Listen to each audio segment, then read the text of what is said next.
बेरोजगारी है, इसका सबसे बड़ा कारण कंसंट्रेशन ऑफ वेल्थ, कि 3-4 लोगों के हाथ आपने हिंदुस्तान का पूरा धन डाल दिया है। मैडम प्लीज बैठ जाइए प्लीज, इसके बाद पूछेगा प्लीज।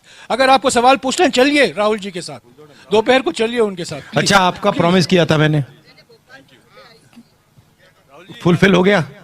हम चाहते हैं कि एजुकेशन और हेल्थ केयर में सरकार भाग ले, कि ये सरकार की जिम्मेदारी है, ये किसी मतलब बिजनेसमैन की जिम्मेदारी नहीं है। वो जरूर अगर करना चाहे कर सकते हैं, बट जो मेन एजुकेशन का सिस्टम हो, जो मेन हेल्थ केयर का सिस्टम हो, उसमें सरकार जनता की मदद करे।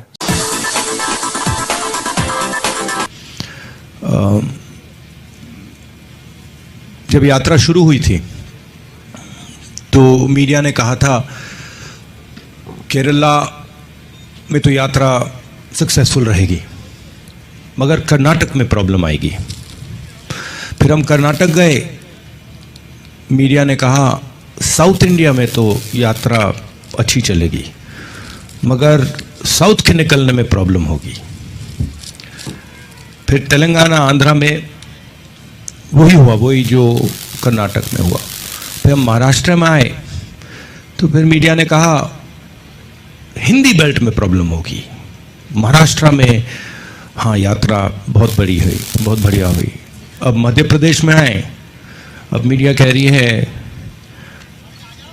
मध्य प्रदेश में बहुत अच्छा रिस्पांस मिला, मगर राजस्थान में प्रॉब्लम होगी। तो देखते जाइए, क्योंकि ये जो यात्रा है ये कांग्रेस पार्टी से अब आगे निकल गई है। ये यात्रा हिंदुस्तान की जो समस्या है,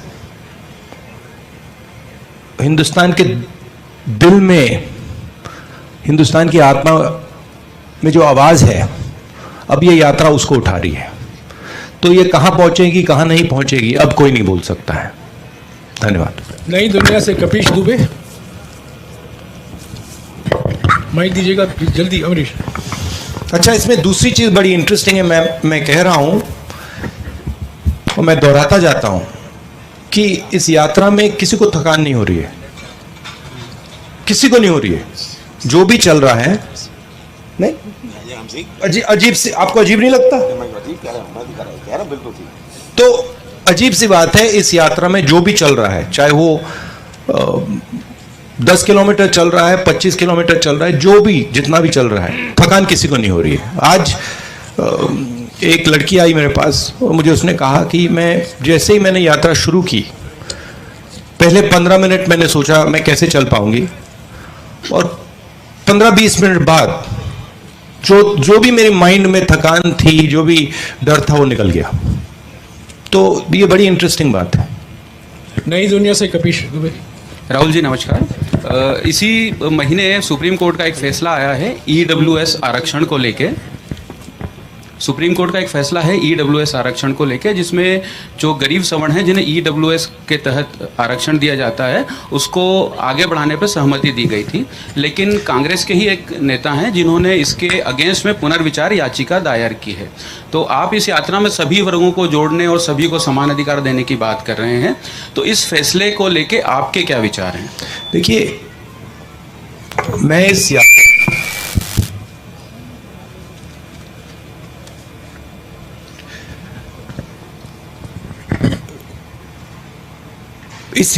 यात्रा के क्लियर लक्ष्य में इस यात्रा को डिस्ट्रैक्ट नहीं करना चाहता हूं, ठीक है?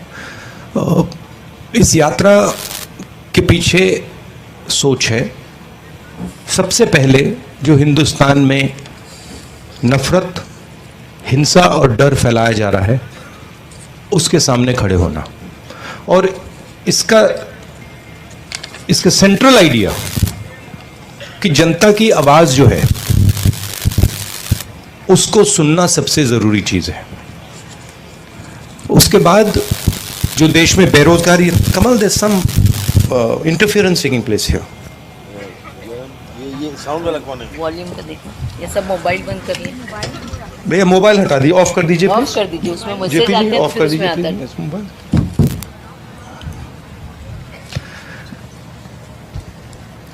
और ये यात्रा बेरोजगारी के खिलाफ और जो महंगाई बढ़ रही है उसके खिलाफ। मैं ज्यादा पॉलिटिकल मुद्दे इस यात्रा में रेज नहीं करना चाहता हूं और इस यात्रा को मैं डाइवर्ट नहीं करना चाहता हूं। जो जनता कह रही है और जो फीडबैक हमें मिल रहा है उसके बारे में हम आपसे जरूर बात कर रहे हैं। पत्रिका से Govind Thackeray.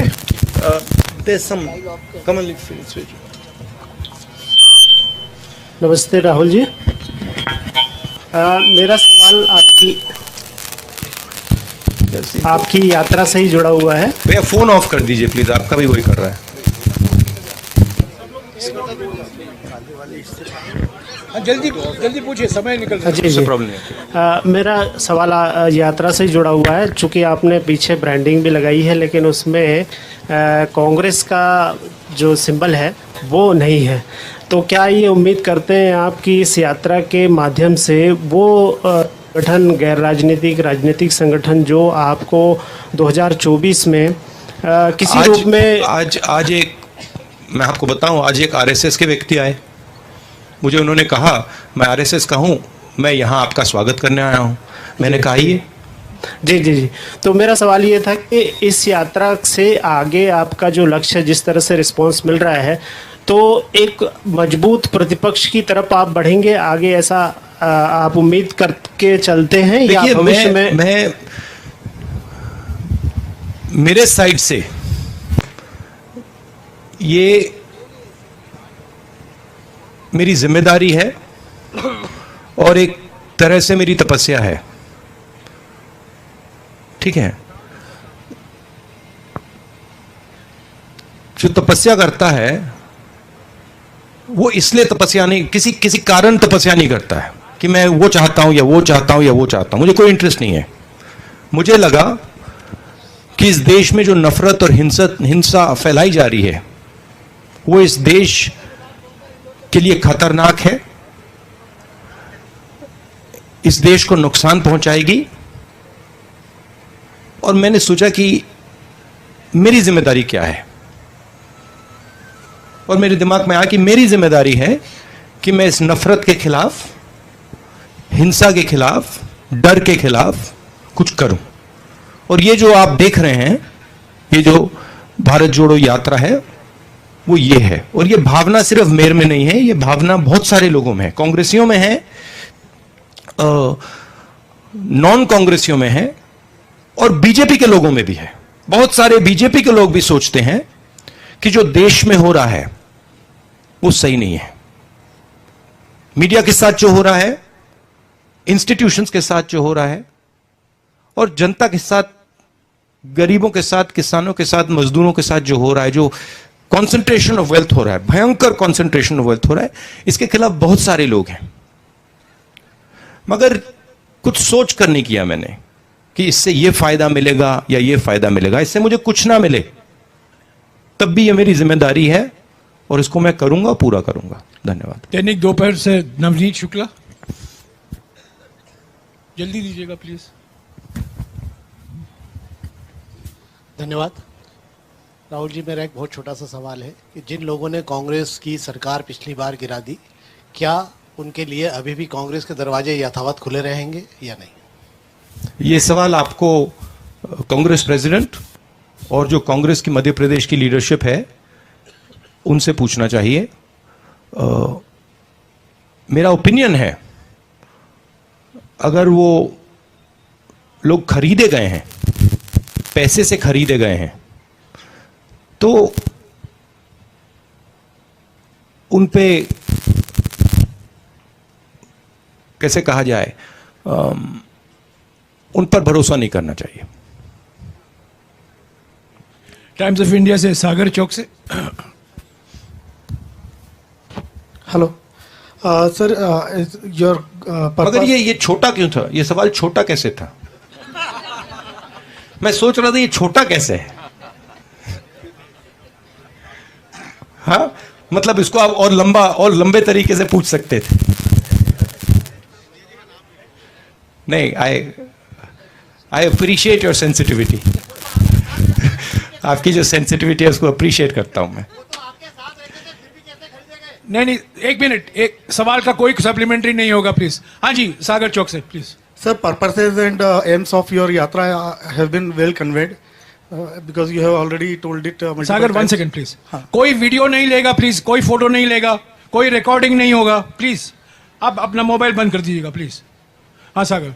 But as you have already completed something around 2,500 kilometers of yatra and through 7 states, and apart from the after this, what organizational changes you want to be made in your organization? Because second week of the December is very important. Your yatra gonna enter Rajasthan, and result of Himachal Pradesh, Gujarat will be delivered on 8th of December. So what organizational changes you want to be made in organization? I don't think we've done 2,500 kilometers yet. I think we've done 2,000. Is that correct? I think we've done 2,000. And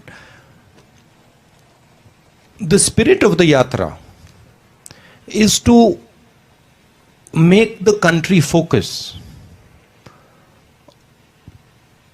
on the attempt to change its nature. This country has never been a fearful country. In its worst time, India has had much worse times than now. During the British, we had a much worse time. In its worst time, India was never a scared country. It was a brave country. And the people of India have a particular culture. And this culture is known all across the world. It is a culture of compassion, of respect, of affection. And this is our biggest strength. Nobody thinks that anger, hatred, arrogance are strengths of India. Nobody. You can go and ask anybody. You can ask किसी गांव वाले से पूछ लीजिए, अरबपति से पूछ लीजिए, अमेरिका के राष्ट्रपति से पूछ लीजिए, उनसे पूछिए भैया बताइए हिंदुस्तान की स्ट्रेंथ क्या है? करुणा, भाईचारा, म्यूचुअल रिस्पेक्ट। तो यात्रा का यह लक्ष्य है। आप इस बात को बिलीव नहीं करते हो, मगर ये इस यात्रा का लक्ष्य पॉलिटिकल नहीं है।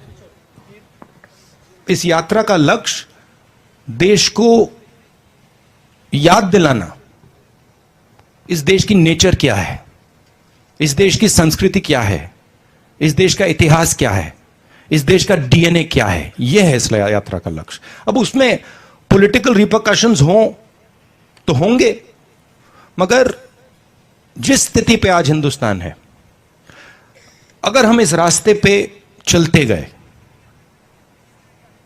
तो देश को बहुत भयंकर नुकसान होने वाला है, इंटरनेशनल लेवल से और इंटरनली। इसलिए हमने ये यात्रा की है। आईबीसी से वत्सल श्रीवास्तव, नहीं, please no, I have explained to you. नहीं, what, repeat it please. IBC से विशाल श्रीवास्तव चलने के बाद क्या ऑर्गेनाइजेशनल नहीं, I answered your question. I answered your question. No, I'll just, Jairam, give me a second. I answered your question. My answer to your question was, this yatra is aimed at sending a particular message across to the country. I am not thinking about anything other than completing this yatra and listening to the people of India while I'm walking this yatra. That's all I'm doing.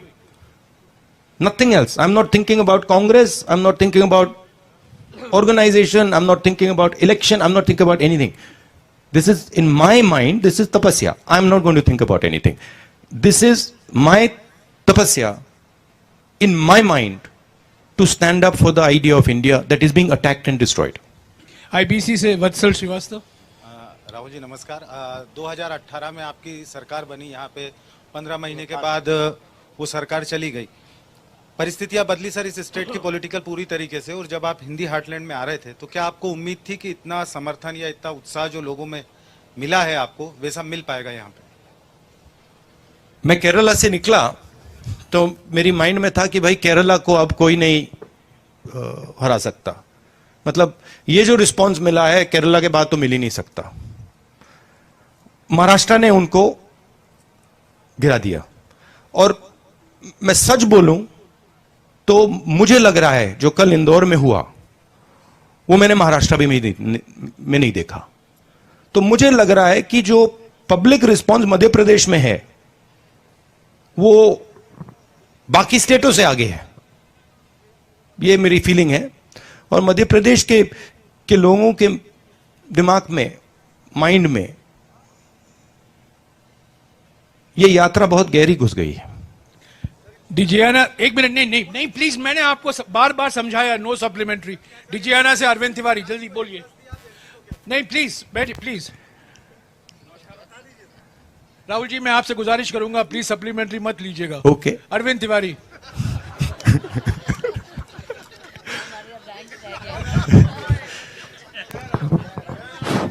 नमस्कार राहुल जी। मैं सुन लेता हूं, लोगों की बात सुन लेता हूं, मेरा नेचर है। मध्य प्रदेश 7वां राज्य है जहां आप हैं, मगर अगर करना जरूरी होता तो कर भी देता हूं। मध्य प्रदेश 7वां राज्य है जहां आप अभी हैं और लगभग 2015 किलोमीटर की यात्रा आप कर चुके। 2000 इंदौर में थे आप और 15 किलोमीटर आज यात्रा। इस पूरी यात्रा का सबसे सुखद क्षण कौन सा है? क्या आप वो हमसे शेयर करेंगे? इस पूरी यात्रा का सबसे सुखद क्षण। बहुत सारे क्षण हैं।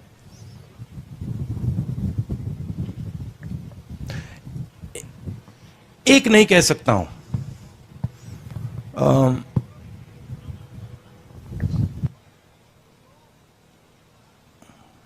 ऐसी यात्रा पे कोई निकलता है, मैंने ये पहले कभी नहीं की थी। छोटा काम नहीं है, तो पहले निकलते हैं,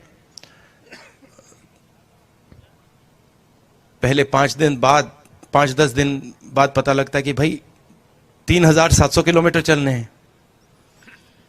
बीच में मेरे घुटने में दर्द होना शुरू हो गया। मेरी पुरानी इंजरी थी, पहले ठीक हो गई थी, वो थोड़ी डिस्टर्ब हो गई, तो काफी मुझ में डिस्कम्फर्ट था, डर था कि भाई ये चल पाऊंगा या नहीं। और फिर आस्ते आस्ते उस डर का सामना किया कि भाई चलना पड़ेगा, सवाल ही नहीं उठता। तो वैसे क्षण अच्छे होते हैं कि आपको कोई चीज डिस्टर्ब कर रही है और आपने उसको आप अडेप्ट कर गए, तो अच्छा लगता है। एक बार मैं ये नहीं कहूंगा कि ये सबसे अच्छा क्षण था, क्योंकि बहुत सारे थे, मगर जब आपने सवाल पूछा वो ये क्षण याद आया कि मेरे पैर में काफी दर्द, घुटने में काफी दर्द हो रहा था, मैं चल रहा था और बहुत सारे लोग मेरे से बात कर रहे थे। धक्का लगता है, ऐसे धक्का लगता है, तो जब धक्का लगता है तो चोट लगती है। तो मैं कहता रहता हूं थोड़ा आप साइड में चलिए, मतलब ऐसे कहता हूं। ज्यादातर लोग मानते नहीं हैं, बट मैं कहता रहता हूं। तो फिर एक छोटी सी लड़की आई, मुझे याद नहीं कहां था, कर्नाटक में था या केरल में था। एक छोटी सी लड़की आई और मुझे काफी दर्द हो रहा था उस टाइम। तो वो आई और वो साइड में चल रही थी। मैंने नोटिस किया वो मेरे अंदर नहीं आ रही थी, मतलब वो बाकी लोग सब ऐसे आ रहे थे, वो थोड़ा दूर चल रही थी, मैंने नोटिस किया। फिर उसने चिट्ठी निकाली और उसने कहा देखो ये आप पढ़ लीजिए। तो जैसे मैंने पढ़ना शुरू किया, उसने कहा नहीं आप अभी मत पढ़िए, अभी आप चल रहे हैं, ये आप बाद में पढ़ना। तो फिर मैं चल रहा था, वो चली गई।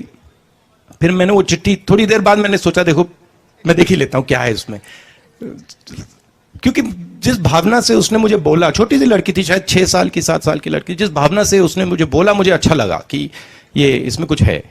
तो फिर मैंने खोला, तो फिर उसमें लिखा था कि देखिए आप ये मत सोचो कि आप अकेले चल रहे हो, मैं आपके साथ चल रही हूं। मैं चल नहीं पा रही हूं क्योंकि मेरे माता पिता मुझे चलने नहीं दे रहे हैं, मगर मैं आपके साथ चल रही हूं। तो वो मुझे बहुत अच्छा लगा। उदाहरण है, और ये छोटा सा उदाहरण है, ऐसे मैं आपको मतलब हजारों उदाहरण दे सकता हूं। ये पहले आया माइंड में।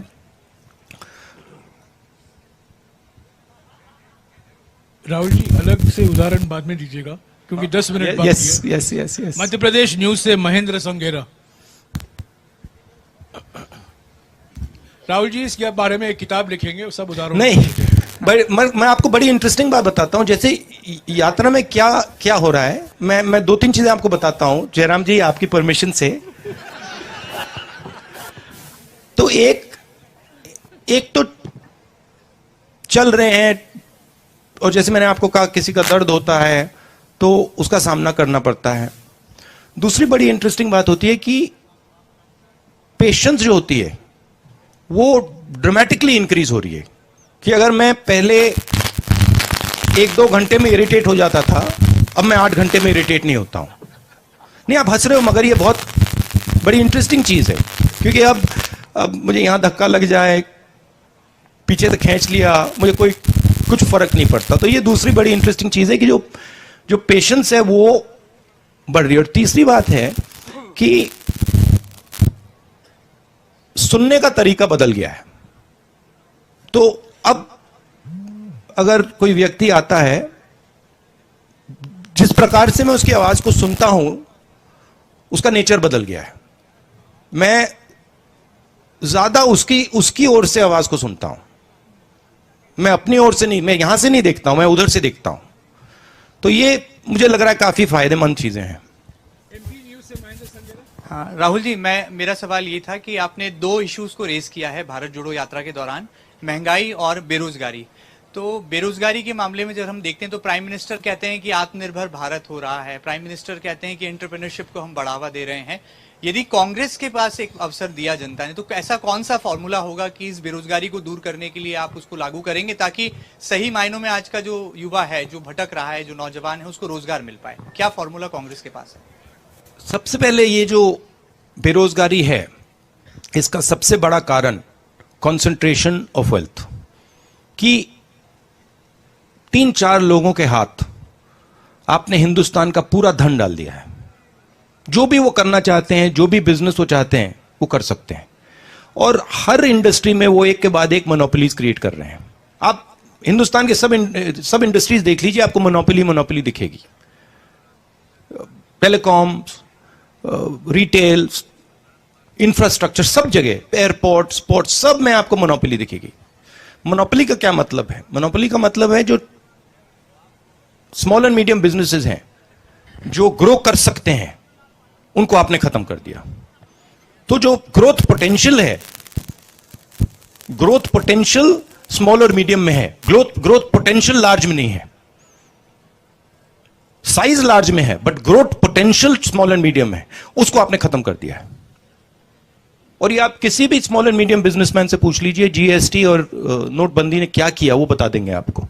तो सबसे पहले जो ग्रोथ पोटेंशियल देते हैं उन पर फोकस करना जरूरी है। दूसरी बात, जो इस देश का फाउंडेशन है,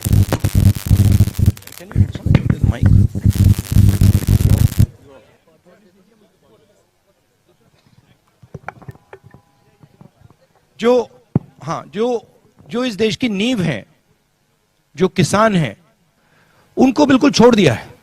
उनको कोई सपोर्ट ही नहीं दे रहे हैं। वो दिन भर चिल्ला रहे हैं, उनको बीमा का पैसा नहीं मिलता, उनको सही दाम नहीं मिलता, उनको खाद की प्राइसेस बढ़ती जा रही है, खाद मिलता भी नहीं है। तो ये जो बेसिक स्ट्रक्चर है, इसको डेवलप करना और इसकी रक्षा करना।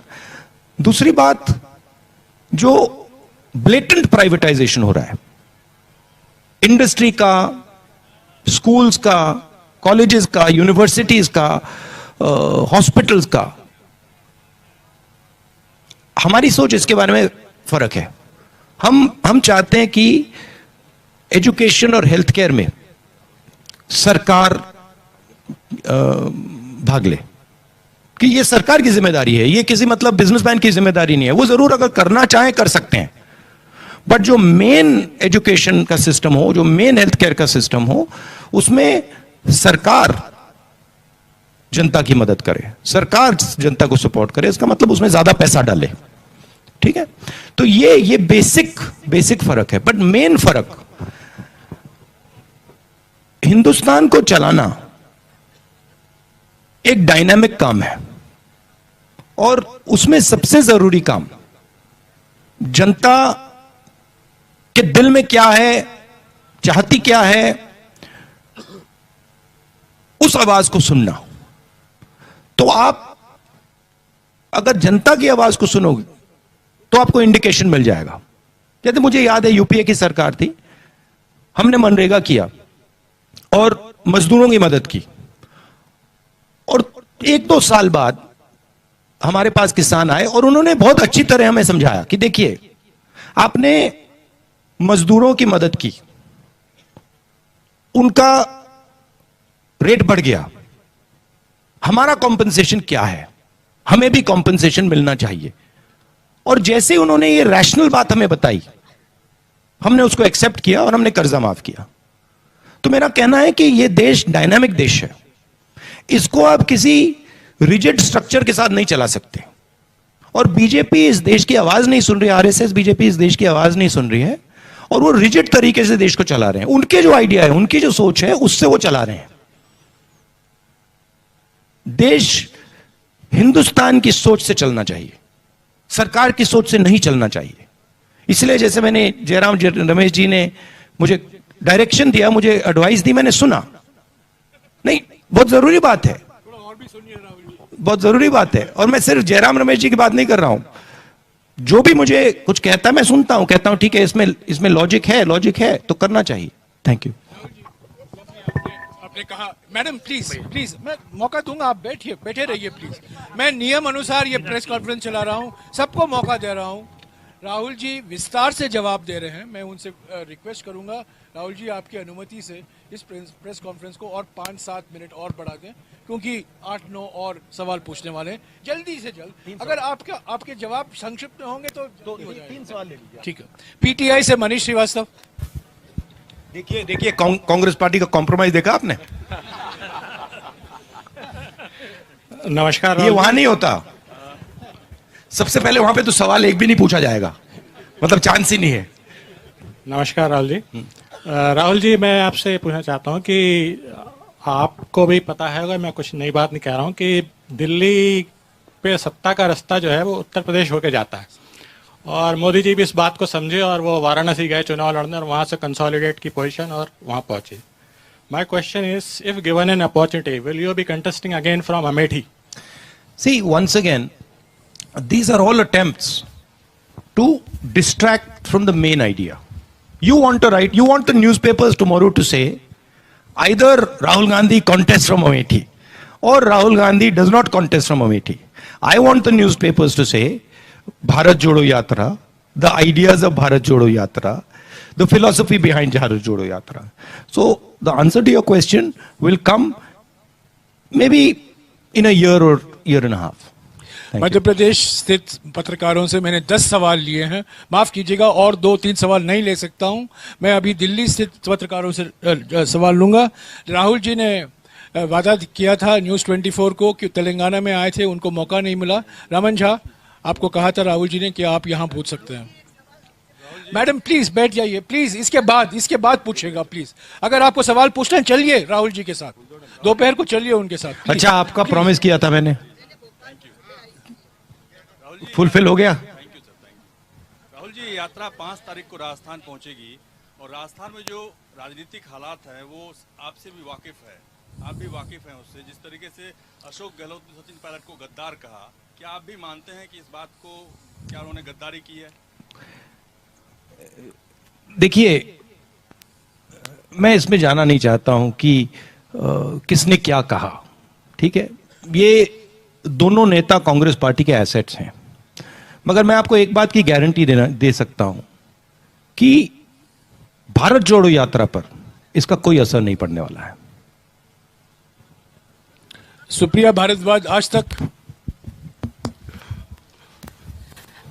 सर, मेरा सवाल ये है कि आपने जब भट्टा परसौल से शुरुआत करी थी, तब से जो है आप पे पर्सनल टैक्स होते जा रहे हैं, और जब से भारत जोड़ो यात्रा शुरू हुई है, आप कह रहे हैं सब आए, पॉलिटिकल प्लेटफॉर्म नहीं है, हम तो पूरा भारत जोड़ने आए हैं। कभी आपकी शर्ट को, कभी आपके कंटेनर्स को लेके, अब तो बाद बियर्ड से लेके और भी चीज़ों तक पहुंच चुके हैं। इसको जो लगातार हमला हो रहा है, इसको आप कैसे देखते हैं? स्पेशली उस समय जब आप कह रहे हैं कि सभी लोग आए, नॉन पॉलिटिकल है, और दूसरी तरफ जहाँ पे रिगरसली कंटिन्यूसली हर चीज पे जो है, माइन्यूटली नहीं बल्कि मैसिव लेवल पे पर्सनल अटैक्स हो रहे हैं।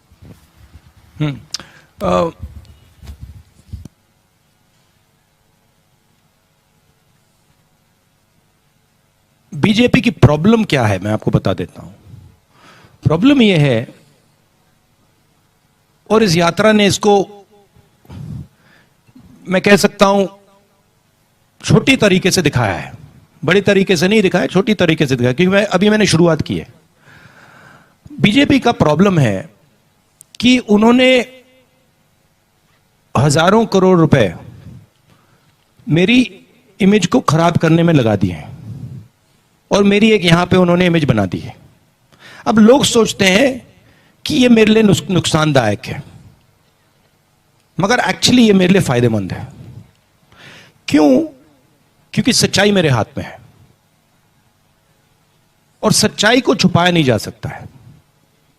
तो जितना पैसा ये मेरी इमेज को खराब करने में डालेंगे, उतनी शक्ति वो मुझे दे रहे हैं, उतना मैन्यूवरिंग रूम वो मुझे दे रहे हैं। आप देखना, क्योंकि सच्चाई को छुपाया नहीं जा सकता, दबाया नहीं जा सकता है।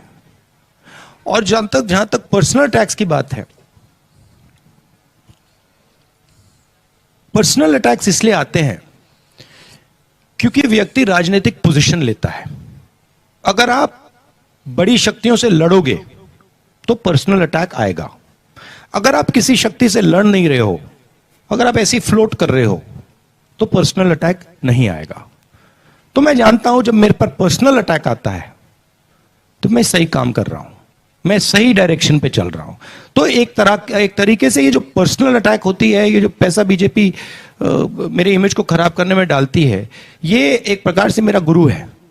ये मुझे सिखाता है कि भैया इधर जाना है, इधर नहीं जाना, उधर जाना है।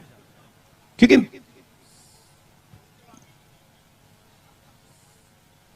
लड़ाई क्या है? लड़ाई जो आपके सामने खड़ा है, लड़ाई उसकी सोच को गहराई से समझने की है।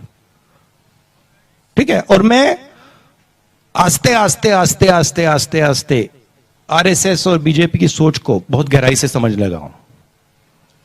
तो लड़ाई में मैं आगे बढ़ रहा हूं, और अगर आगे बढ़ रहा हूं तो सब कुछ ठीक है। Mohit Dubey, News Nation. Hello Rahul ji, Mohit Dubey News Nation से हूँ।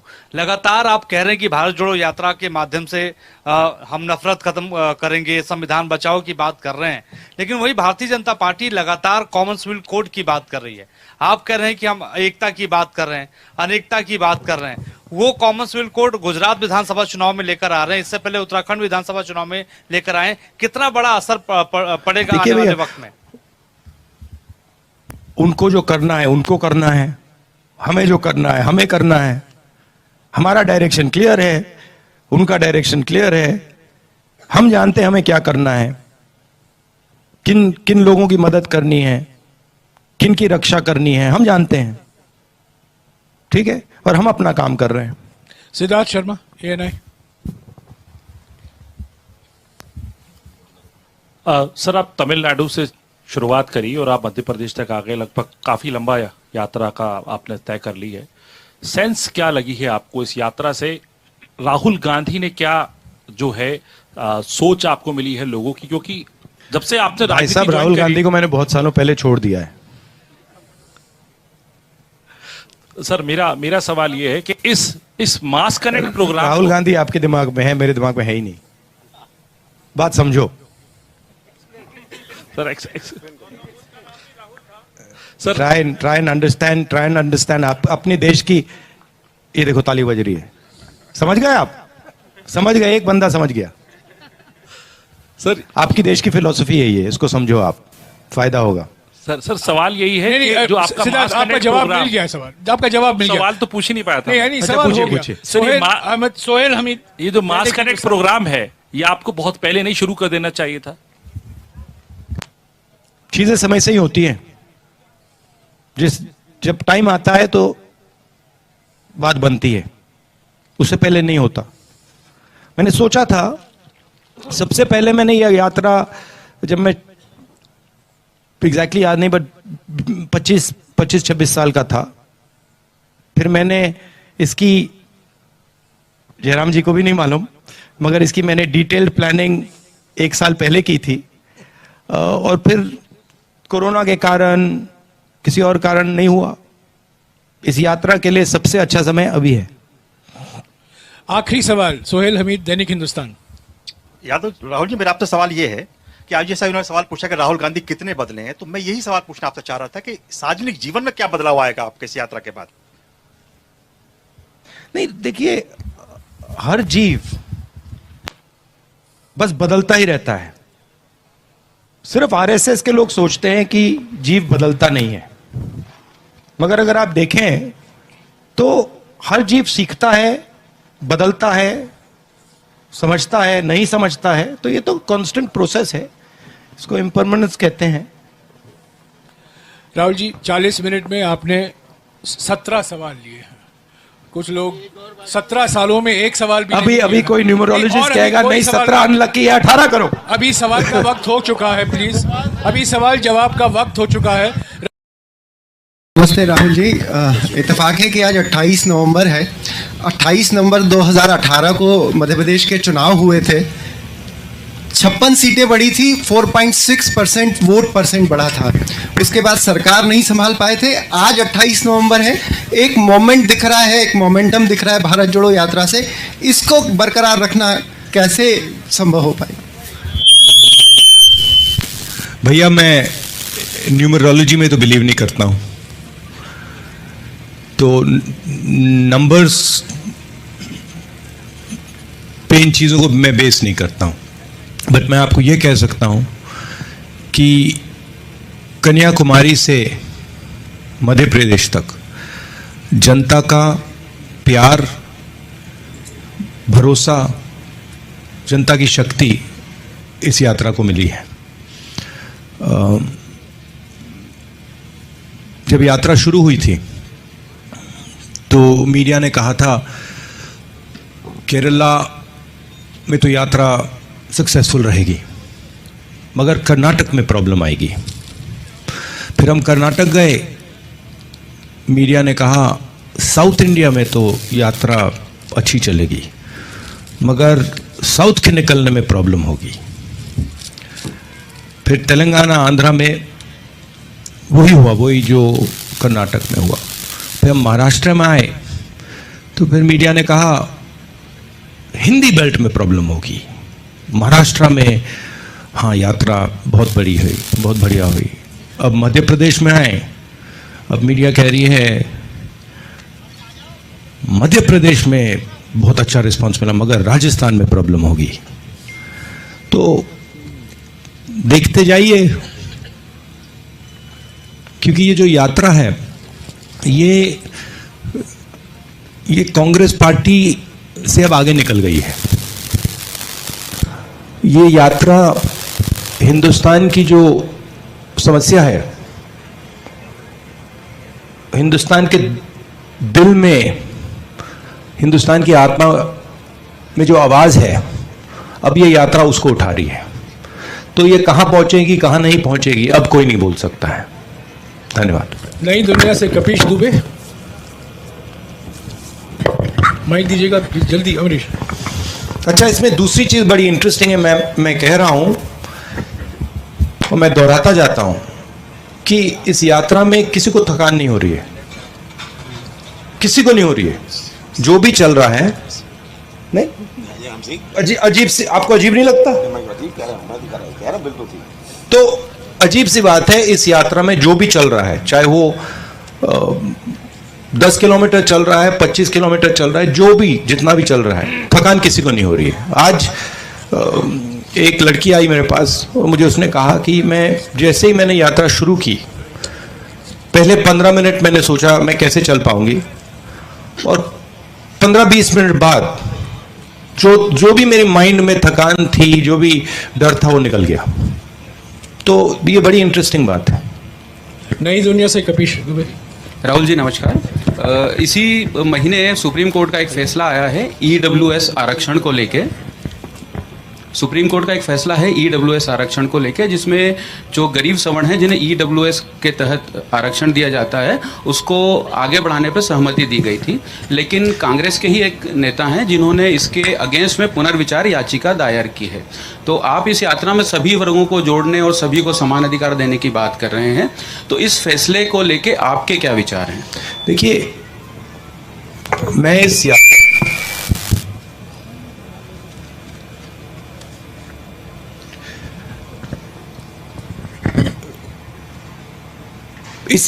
यात्रा के क्लियर लक्ष्य है। मैं इस यात्रा को डिस्ट्रैक्ट नहीं करना चाहता हूं, ठीक है। इस यात्रा के पीछे सोच है, सबसे पहले जो हिंदुस्तान में नफरत, हिंसा और डर फैलाया जा रहा है उसके सामने खड़े होना, और इसका सेंट्रल आइडिया कि जनता की आवाज जो है उसको सुनना सबसे जरूरी चीज है। उसके बाद जो देश में बेरोजगारी, Kamal there some interference taking place here. ये साउंड वाला कौन है? वॉल्यूम का देखो, ये सब मोबाइल बंद करिए। भैया मोबाइल हटा दीजिए, ऑफ कर दीजिए, ऑफ कर दीजिए, उसमें मैसेज आते हैं, ऑफ कर दीजिए आता है। मोबाइल।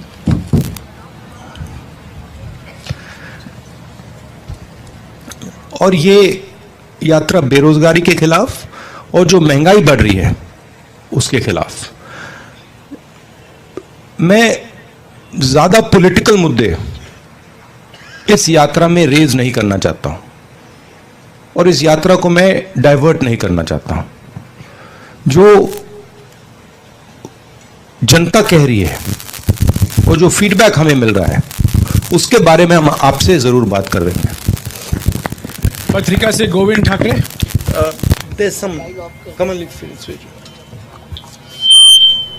नमस्ते राहुल जी, मेरा सवाल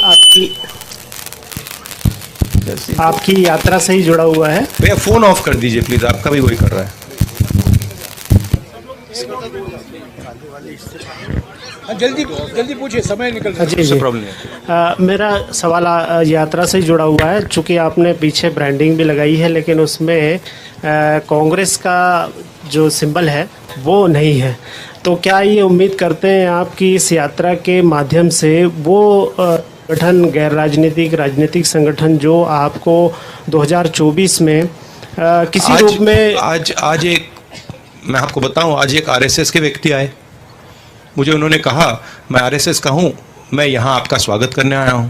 मैंने कहा ये जी जी जी, तो मेरा सवाल ये था कि इस यात्रा से आगे आपका जो लक्ष्य है, जिस तरह से रिस्पांस मिल रहा है, तो एक मजबूत प्रतिपक्ष की तरफ आप बढ़ेंगे आगे, ऐसा आप उम्मीद करके चलते हैं या भविष्य में? मैं मेरे साइड से ये मेरी जिम्मेदारी है और एक तरह से मेरी तपस्या है, ठीक है। जो तपस्या करता है वो इसलिए तपस्या नहीं, किसी कारण तपस्या नहीं करता है कि मैं वो चाहता हूं या वो चाहता हूं या वो चाहता हूं। मुझे कोई इंटरेस्ट नहीं है। मुझे लगा कि इस देश में जो नफरत और हिंसा फैलाई जा रही है वो इस देश के लिए खतरनाक है, इस देश को नुकसान पहुंचाएगी, और मैंने सोचा कि मेरी जिम्मेदारी क्या है, और मेरे दिमाग में आया कि मेरी जिम्मेदारी है कि मैं इस नफरत के खिलाफ, हिंसा के खिलाफ, डर के खिलाफ कुछ करूं। और ये जो आप देख रहे हैं, ये जो भारत जोड़ो यात्रा है वो ये है, और ये भावना सिर्फ मेरे में नहीं है, ये भावना बहुत सारे लोगों में है, कांग्रेसियों में है, नॉन कांग्रेसियों में है, और बीजेपी के लोगों में भी है। बहुत सारे बीजेपी के लोग भी सोचते हैं कि जो देश में हो रहा है वो सही नहीं है। मीडिया के साथ जो हो रहा है, इंस्टीट्यूशंस के साथ जो हो रहा है, और जनता के साथ, गरीबों के साथ, किसानों के साथ, मजदूरों के साथ जो हो रहा है, जो कॉन्सेंट्रेशन ऑफ वेल्थ हो रहा है, भयंकर कॉन्सेंट्रेशन ऑफ वेल्थ हो रहा है, इसके खिलाफ बहुत सारे लोग हैं। मगर कुछ सोच कर नहीं किया मैंने कि इससे ये फायदा मिलेगा या ये फायदा मिलेगा। इससे मुझे कुछ ना मिले तब भी ये मेरी जिम्मेदारी है और इसको मैं करूंगा, पूरा करूंगा। धन्यवाद। दैनिक दोपहर से नवनीत शुक्ला, जल्दी दीजिएगा प्लीज। धन्यवाद। राहुल जी, मेरा एक बहुत छोटा सा सवाल है कि जिन लोगों ने कांग्रेस की सरकार पिछली बार गिरा दी, क्या उनके लिए अभी भी कांग्रेस के दरवाजे यथावत खुले रहेंगे या नहीं? ये सवाल आपको कांग्रेस प्रेसिडेंट और जो कांग्रेस की मध्य प्रदेश की लीडरशिप है उनसे पूछना चाहिए। मेरा ओपिनियन है, अगर वो लोग खरीदे गए हैं, पैसे से खरीदे गए हैं, तो उन पे कैसे कहा जाए, उन पर भरोसा नहीं करना चाहिए। टाइम्स ऑफ इंडिया से सागर चौक से। हेलो सर, योर मगर ये छोटा क्यों था? ये सवाल छोटा कैसे था? मैं सोच रहा था ये छोटा कैसे है। हाँ, मतलब इसको आप और लंबा और लंबे तरीके से पूछ सकते थे। नहीं, आई अप्रिशिएट योर सेंसिटिविटी। आपकी जो सेंसिटिविटी है उसको अप्रिशिएट करता हूं मैं। नहीं, एक मिनट, एक सवाल का कोई सप्लीमेंट्री नहीं होगा प्लीज। हाँ जी, सागर चौक से please. Sir, purposes and aims of your yatra have been well conveyed because you have already told it. Sagar, 1 second please. कोई वीडियो नहीं लेगा प्लीज, कोई फोटो नहीं लेगा, कोई रिकॉर्डिंग नहीं होगा प्लीज। आप अपना मोबाइल बंद कर दीजिएगा प्लीज। हाँ सागर। But as you have already completed something around 2,500 kilometers of yatra and through 7 states, and apart from the after this, what organizational changes you want to be made in your organization? Because second week of the December is very important. Your yatra gonna enter Rajasthan, and result of Himachal Pradesh, Gujarat will be delivered on 8th of December. So what organizational changes you want to be made in organization?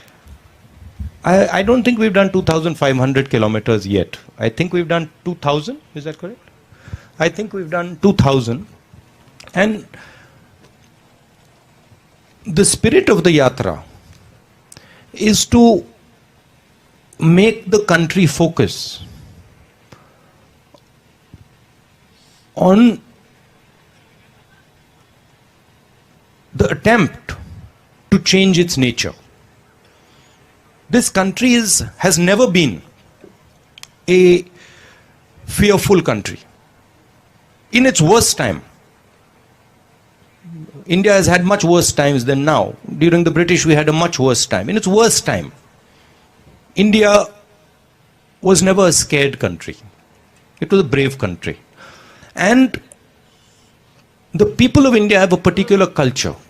And this culture is known all across the world. It is a culture of compassion, of respect, of affection. And this is our biggest strength.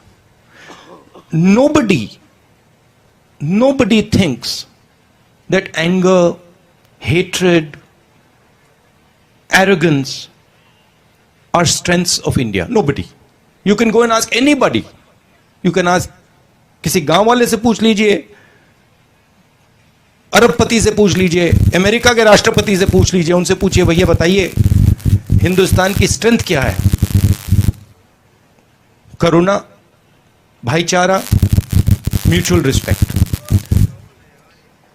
तो यात्रा का यह लक्ष्य है। आप इस बात को बिलीव नहीं करते हो, मगर ये इस यात्रा का लक्ष्य पॉलिटिकल नहीं है।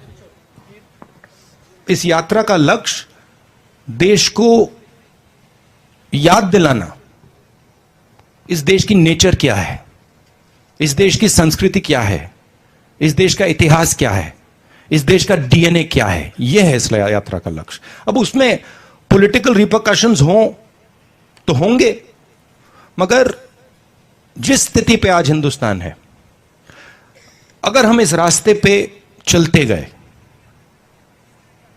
तो देश को बहुत भयंकर नुकसान होने वाला है, इंटरनेशनल लेवल से और इंटरनली। इसलिए हमने ये यात्रा की है। आईबीसी से वत्सल श्रीवास्तव, नहीं, please please, no, I have explain to you. नहीं, what, repeat it please. IBC से विशाल श्रीवास्तव चलने के बाद क्या ऑर्गेनाइजेशनल नहीं, I answered your question. I answered your question. No, I'll just, Jairam, give me a second. I answered your question. My answer to your question was, this yatra is aimed at sending a particular message across to the country. I am not thinking about anything other than completing this yatra and listening to the people of India while I'm walking this yatra. That's all I'm doing. Nothing else. I'm not thinking about Congress. I'm not thinking about organization. I'm not thinking about election. I'm not thinking about anything. This is, in my mind, this is tapasya. I'm not going to think about anything. This is my tapasya in my mind to stand up for the idea of India that is being attacked and destroyed. IBC से वत्सल श्रीवास्तव। राहुल जी नमस्कार। 2018 में आपकी सरकार बनी, यहाँ पे 15 महीने के बाद वो सरकार चली गई। परिस्थितियां बदली सर इस स्टेट की पॉलिटिकल पूरी तरीके से, और जब आप हिंदी हार्टलैंड में आ रहे थे तो क्या आपको उम्मीद थी कि इतना समर्थन या इतना उत्साह जो लोगों में मिला है आपको, वैसा मिल पाएगा यहाँ पे? मैं केरला से निकला तो मेरी माइंड में था कि भाई केरला को अब कोई नहीं हरा सकता। मतलब ये जो रिस्पांस मिला है केरला के बाद तो मिल ही नहीं सकता। महाराष्ट्र ने उनको गिरा दिया, और मैं सच बोलूं तो मुझे लग रहा है जो कल इंदौर में हुआ वो मैंने महाराष्ट्र में नहीं देखा। तो मुझे लग रहा है कि जो पब्लिक रिस्पांस मध्य प्रदेश में है वो बाकी स्टेटों से आगे है, ये मेरी फीलिंग है। और मध्य प्रदेश के लोगों के दिमाग में, माइंड में ये यात्रा बहुत गहरी घुस गई है। डिजियाना, एक मिनट, नहीं प्लीज, मैंने आपको बार बार समझाया, नो सप्लीमेंट्री। डिजियाना से अरविंद तिवारी, जल्दी बोलिए। नहीं प्लीज बैठिए, प्लीज। राहुल जी मैं आपसे गुजारिश करूंगा, प्लीज सप्लीमेंट्री मत लीजिएगा। ओके। अरविंद तिवारी।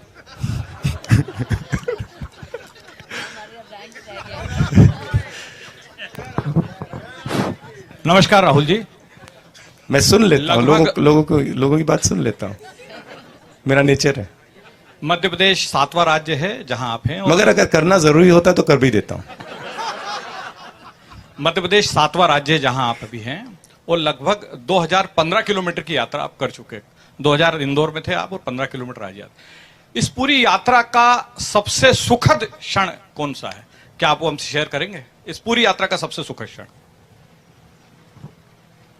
बहुत सारे क्षण हैं।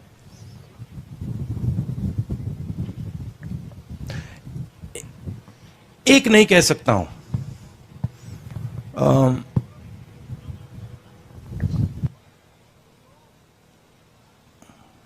ऐसी यात्रा पे कोई निकलता है, मैंने ये पहले कभी नहीं की थी। छोटा काम नहीं है, तो पहले निकलते हैं, पहले 5-10 दिन बाद पता लगता है कि भाई 3700 किलोमीटर चलने हैं। बीच में मेरे घुटने में दर्द होना शुरू हो गया। मेरी पुरानी इंजरी थी, पहले ठीक हो गई थी, वो थोड़ी डिस्टर्ब हो गई, तो काफी मुझ में डिस्कम्फर्ट था, डर था कि भाई ये चल पाऊंगा या नहीं। और फिर आस्ते आस्ते उस डर का सामना किया कि भाई चलना पड़ेगा, सवाल ही नहीं उठता। तो वैसे क्षण अच्छे होते हैं कि आपको कोई चीज डिस्टर्ब कर रही है और आपने उसको आप अडेप्ट कर गए, तो अच्छा लगता है। एक बार मैं ये नहीं कहूंगा कि ये सबसे अच्छा क्षण था, क्योंकि बहुत सारे थे, मगर जब आपने सवाल पूछा वो ये क्षण याद आया कि मेरे पैर में काफी दर्द, घुटने में काफी दर्द हो रहा था, मैं चल रहा था और बहुत सारे लोग मेरे से बात कर रहे थे। धक्का लगता है, ऐसे धक्का लगता है, तो जब धक्का लगता है तो चोट लगती है। तो मैं कहता रहता हूं थोड़ा आप साइड में चलिए, मतलब ऐसे कहता हूं। ज्यादातर लोग मानते नहीं हैं, बट मैं कहता रहता हूं। तो फिर एक छोटी सी लड़की आई, मुझे याद नहीं कहाँ था, कर्नाटक में था या केरल में था, एक छोटी सी लड़की आई और मुझे काफ़ी दर्द हो रहा था उस टाइम। तो वो आई और वो साइड में चल रही थी, मैंने नोटिस किया वो मेरे अंदर नहीं आ रही थी, मतलब वो बाकी लोग सब ऐसे आ रहे थे, वो थोड़ा दूर चल रही थी, मैंने नोटिस किया। फिर उसने चिट्ठी निकाली और उसने कहा देखो ये आप पढ़ लीजिए। तो जैसे मैंने पढ़ना शुरू किया उसने कहा नहीं नहीं नहीं आप अभी मत पढ़िए, अभी आप चल रहे हैं, ये आप बाद में पढ़ना। तो फिर मैं चल रहा था, मैंने वो चली गई, फिर मैंने वो चिट्ठी थोड़ी देर बाद मैंने सोचा देखो मैं देख ही लेता हूं क्या है इसमें, क्योंकि जिस भावना से उसने मुझे बोला, छोटी सी लड़की थी शायद 6 साल की 7 साल की लड़की, जिस भावना से उसने मुझे बोला मुझे अच्छा लगा कि ये इसमें कुछ है। तो फिर मैंने खोला तो फिर उसमें लिखा था कि देखिए आप ये मत सोचो कि आप अकेले चल रहे हो, मैं आपके साथ चल रही हूं, मैं चल नहीं पा रही हूं क्योंकि मेरे माता पिता मुझे चलने नहीं दे रहे हैं, मगर मैं आपके साथ चल रही हूं। तो वो मुझे बहुत अच्छा लगा। उदाहरण है, और ये छोटा सा उदाहरण है, ऐसे मैं आपको मतलब हजारों उदाहरण दे सकता हूं, ये पहले आया माइंड में।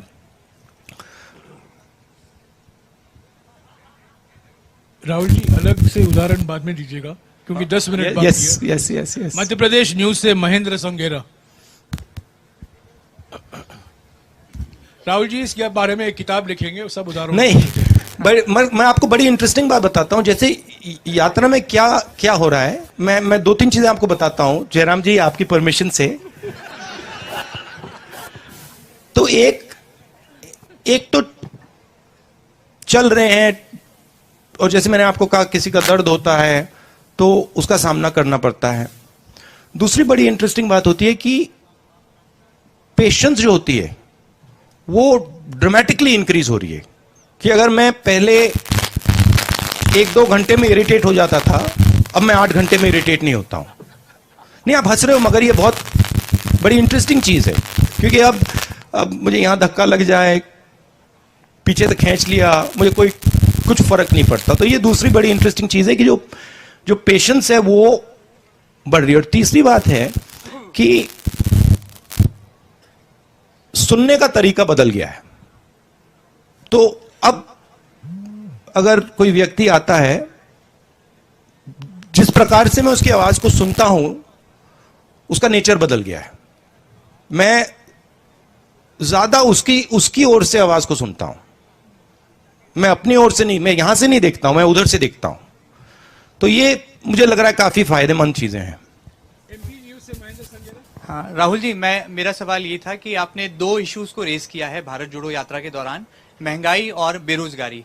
तो बेरोजगारी के मामले में जब हम देखते हैं तो प्राइम मिनिस्टर कहते हैं कि आत्मनिर्भर भारत हो रहा है, प्राइम मिनिस्टर कहते हैं कि एंटरप्रेन्योरशिप को हम बढ़ावा दे रहे हैं। यदि कांग्रेस के पास एक अवसर दिया जनता ने तो ऐसा कौन सा फॉर्मूला होगा कि इस बेरोजगारी को दूर करने के लिए आप उसको लागू करेंगे ताकि सही मायनों में आज का जो युवा है, जो भटक रहा है, जो नौजवान है, उसको रोजगार मिल पाए? क्या फॉर्मूला कांग्रेस के पास है? सबसे पहले ये जो बेरोजगारी है इसका सबसे बड़ा कारण कंसंट्रेशन ऑफ वेल्थ, कि 3-4 लोगों के हाथ आपने हिंदुस्तान का पूरा धन डाल दिया है। जो भी वो करना चाहते हैं, जो भी बिजनेस वो चाहते हैं वो कर सकते हैं, और हर इंडस्ट्री में वो एक के बाद एक मोनोपोलीज क्रिएट कर रहे हैं। आप हिंदुस्तान के सब इंडस्ट्रीज देख लीजिए, आपको मोनोपोली दिखेगी। टेलीकॉम, रिटेल, इंफ्रास्ट्रक्चर, सब जगह, एयरपोर्ट, स्पोर्ट्स, सब में आपको मोनोपोली दिखेगी। मोनोपोली का क्या मतलब है? मोनोपोली का मतलब है जो स्मॉल एंड मीडियम बिजनेसेस हैं जो ग्रो कर सकते हैं उनको आपने खत्म कर दिया। तो जो ग्रोथ पोटेंशियल है, ग्रोथ पोटेंशियल स्मॉल और मीडियम में है, ग्रोथ पोटेंशियल लार्ज में नहीं है। साइज लार्ज में है but growth potential small and medium है, उसको आपने खत्म कर दिया है। और ये आप किसी भी स्मॉल एंड मीडियम बिजनेसमैन से पूछ लीजिए, जीएसटी और नोटबंदी ने क्या किया वो बता देंगे आपको। तो सबसे पहले जो ग्रोथ पोटेंशियल देते हैं उन पर फोकस करना जरूरी है। दूसरी बात, जो इस देश का फाउंडेशन है,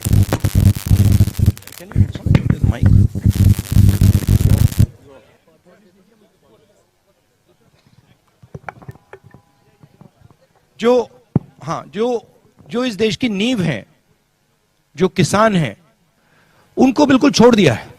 उनको कोई सपोर्ट ही नहीं दे रहे हैं। वो दिन भर चिल्ला रहे हैं, उनको बीमा का पैसा नहीं मिलता, उनको सही दाम नहीं मिलता, उनको खाद की प्राइसेस बढ़ती जा रही है, खाद मिलता भी नहीं है। तो ये जो बेसिक स्ट्रक्चर है, इसको डेवलप करना और इसकी रक्षा करना। दूसरी बात, जो ब्लेटेंट प्राइवेटाइजेशन हो रहा है इंडस्ट्री का, स्कूल्स का, कॉलेजेस का, यूनिवर्सिटीज का, हॉस्पिटल्स का, हमारी सोच इसके बारे में फर्क है। हम चाहते हैं कि एजुकेशन और हेल्थ केयर में सरकार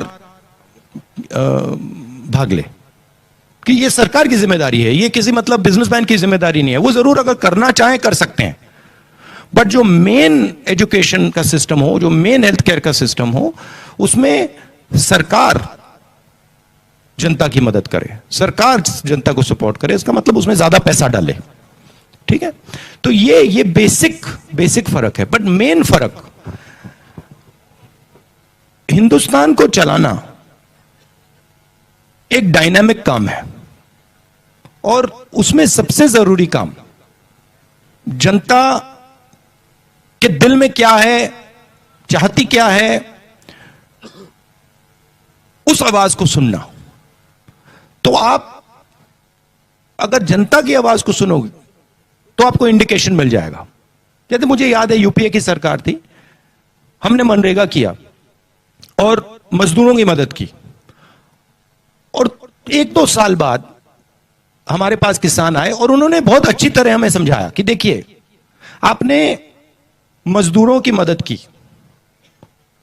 उनका रेट बढ़ गया, हमारा कॉम्पेंसेशन क्या है, हमें भी कॉम्पेंसेशन मिलना चाहिए। और जैसे उन्होंने ये रैशनल बात हमें बताई, हमने उसको एक्सेप्ट किया और हमने कर्जा माफ किया। तो मेरा कहना है कि ये देश डायनामिक देश है, इसको आप किसी रिजिड स्ट्रक्चर के साथ नहीं चला सकते। और बीजेपी इस देश की आवाज नहीं सुन रही, आरएसएस, बीजेपी इस देश की आवाज नहीं सुन रही है, और वो रिजिड तरीके से देश को चला रहे हैं। उनके जो आइडिया है, उनकी जो सोच है, उससे वो चला रहे हैं। देश हिंदुस्तान की सोच से चलना चाहिए, सरकार की सोच से नहीं चलना चाहिए। इसलिए जैसे मैंने जयराम रमेश जी ने मुझे डायरेक्शन दिया, मुझे एडवाइस दी, मैंने सुना। नहीं, बहुत जरूरी बात है, बहुत जरूरी बात है। और मैं सिर्फ जयराम रमेश जी की बात नहीं कर रहा हूं, जो भी मुझे कुछ कहता है मैं सुनता हूं, कहता हूं ठीक है, इसमें लॉजिक है तो करना चाहिए। Thank you. आपने कहा, मैडम प्लीज मैं मौका दूंगा, आप बैठे रहिए प्लीज। मैं नियम अनुसार ये प्रेस कॉन्फ्रेंस चला रहा हूं, सबको मौका दे रहा हूं। राहुल जी विस्तार से जवाब दे रहे हैं, मैं उनसे रिक्वेस्ट करूंगा, राहुल जी आपकी अनुमति से इस प्रेस कॉन्फ्रेंस को और 5-7 मिनट और बढ़ा दें, क्योंकि 8-9 और सवाल पूछने वाले हैं। जल्दी से जल्द, अगर आपके जवाब संक्षिप्त में होंगे तो 3 सवाल ले लीजिए। ठीक है। पीटीआई से मनीष श्रीवास्तव। देखिए कांग्रेस पार्टी का कॉम्प्रोमाइज देखा आपने? नमस्कार। ये वहां नहीं होता। सबसे पहले वहां पे तो सवाल एक भी नहीं पूछा जाएगा, मतलब चांस ही नहीं है। नमस्कार राहुल जी। राहुल जी, मैं आपसे पूछना चाहता हूं कि आपको भी पता है, मैं कुछ नई बात नहीं कह रहा हूं, कि दिल्ली पे सत्ता का रास्ता जो है वो उत्तर प्रदेश होके जाता है, और मोदी जी भी इस बात को समझे और वो वाराणसी गए चुनाव लड़ने और वहां से कंसोलिडेट की पोजीशन और वहां पहुंचे। My question is, if given an opportunity, will you be contesting again from Amethi? See, once again, these are all attempts to distract from the main idea. You want the newspapers tomorrow to say either Rahul Gandhi contests from Amethi or Rahul Gandhi does not contest from Amethi. I want the newspapers to say Bharat Jodo Yatra, the ideas of Bharat Jodo Yatra, the philosophy behind Bharat Jodo Yatra. So the answer to your question will come maybe in a year or year and a half. नहीं संभाल पाए थे। आज 28 नवंबर है, एक moment दिख रहा है, एक मोमेंटम दिख रहा है भारत जोड़ो यात्रा से, इसको बरकरार रखना कैसे संभव हो पाए? भैया, मैं न्यूमरोलॉजी में तो बिलीव नहीं करता हूं, तो नंबर्स पे इन चीज़ों को मैं बेस नहीं करता हूँ, बट मैं आपको ये कह सकता हूँ कि कन्याकुमारी से मध्य प्रदेश तक जनता का प्यार, भरोसा, जनता की शक्ति इस यात्रा को मिली है।